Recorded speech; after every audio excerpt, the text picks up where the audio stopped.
šiandien nagrinėsime, tai bus 48.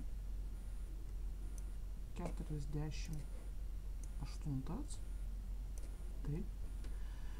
Vėl tesuoliai ir melagiai, 4 mergaitės ir 4 skirtingas spalvotos suknelės.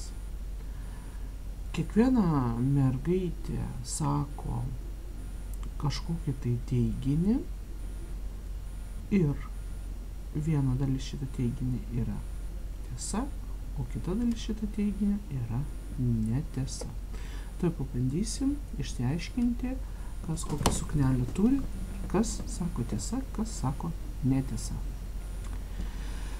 Galit paspausti pauzę, greitai prisiminti, koks buvo uždavinukas, o aš iškart pradedu spręsti.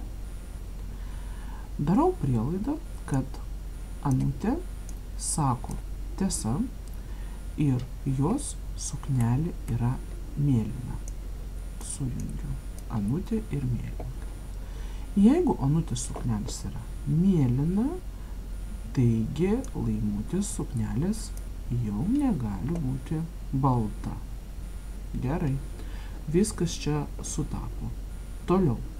Reiškiasi, jeigu Anūtė jau mes išsirinkom, kad jos suknelė mėlyna, tai Anūtės suknelė negali būti raudona.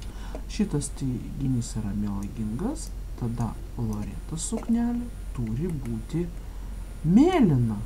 Ir kągi mes čia gaunam, kad abidvi mergaitės turi tą patį suknelę, o to jau negali būti. Reiškiasi, mes gavom prieštaravimą. Viskas. Kai gaunam prieštaravimą, aš dabar nuvalysiu visus mūsų užrašus ir išvadą darom, kad Anūtės suknelė tikrai turėtų būti balta. Laimutė ir balta. Labai gerai. Tada iš trečio teiginio mes matom, kad Laimutės suknelė jau negali būti žalia. Šitą išbraukiu. Bet tada gaunasi, kad Verutė vilki mėlyną suknelę. Verutė ir sujungiu su mėlyna. Labai gerai, Verutė mėlyna. Tvarkoj. Iš antro sakinio matau, kad Loreta jau negali vilkėti mėlynos suknelės, taigi šitą pasakymą išbraukiu. Tada gaunasi, kad va čia Anūtė sako tiesą, kad jos suknelė yra raudona. Anūtė ir raudona. Kasgi lieka? Loreta ir žalia suknelė.